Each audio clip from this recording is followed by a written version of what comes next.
அரசு வேலை வாங்கி தருவதாக கூறி பண மோசடியில் ஈடுபட்டதாக அமைச்சராக இருந்த செந்தில் பாலாஜி அமலாக்கத்துறையால் கைதானார்.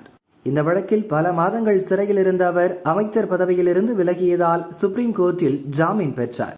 இந்நிலையில் செந்தில் பாலாஜிக்கு எதிராக அமலாக்கத்துறை விசாரிக்க அனுமதி அளித்த தீர்ப்பு, புதிய விசாரணைக்கான சென்னை ஹைகோர்ட் உத்தரவை ரத்து செய்த தீர்ப்பு மற்றும் பண மோசடி வழக்கில் செந்தில் பாலாஜியின் ஜாமீனை ரத்து செய்ய மறுத்த உத்தரவில் இடம்பெற்ற நீதிபதிகளின் கருத்துக்களை நீக்க கோரி சுப்ரீம் கோர்ட்டில் மனு தாக்கல் செய்யப்பட்டன.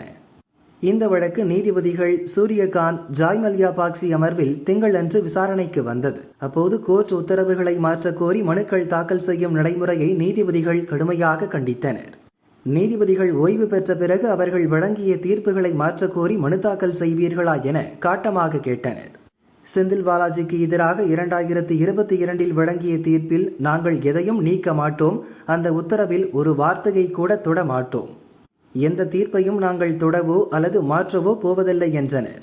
அப்போது செந்தில் பாலாஜி தரப்பில் ஆஜரான மூத்த வக்கீல் கபில் சிபல் இந்த கருத்துக்களால் வழக்கின் விசாரணையை பாதிக்கக்கூடாது என்று கேட்டுக்கொண்டார்.